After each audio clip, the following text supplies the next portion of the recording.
আমাদের দৈনন্দিন জীবনে পান্তা ভাতকে অনেকেই কেবল উৎসবের খাবার বা সাধারণ কার্বোহাইড্রেট হিসেবে দেখেন, কিন্তু বিশেষজ্ঞদের মতে এই ধারণা পুরোপুরি সঠিক নয়।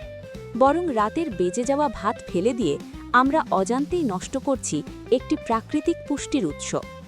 গবেষণায় দেখা গেছে, সাধারণ ১০০ গ্রাম ভাতে যেখানে আয়রনের পরিমাণ থাকে প্রায় ৩.৪ মিলিগ্রাম, সেখানে ভাতকে ১২ ঘন্টা পানিতে ভিজিয়ে রাখলে ফার্মেন্টেশন প্রক্রিয়ার ফলে এই পরিমাণ উল্লেখযোগ্যভাবে বৃদ্ধি পায়।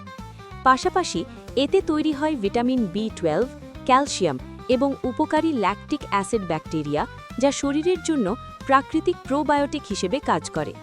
পুষ্টিবিদরা বলছেন, অন্ত্রের সুস্থতা বা গাট হেলথের জন্য পশ্চিমা বিশ্বে মানুষ বিপুল অর্থ ব্যয় করে প্রোবায়োটিক সাপ্লিমেন্ট কিনছেন, অথচ ঘরের রান্নাঘরে খুব সহজেই তৈরি হচ্ছে একটি সাশ্রয়ী ও কার্যকর বিকল্প, পান্তা ভাত।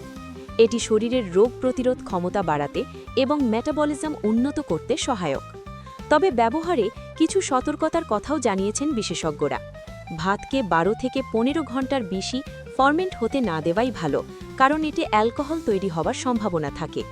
সচেতনভাবে পান্তা ভাত গ্রহণের মাধ্যমে সহজেই পাওয়া যেতে পারে পুষ্টির এই প্রাকৃতিক উৎস, এমনটাই মনে করছেন সংশ্লিষ্টরা।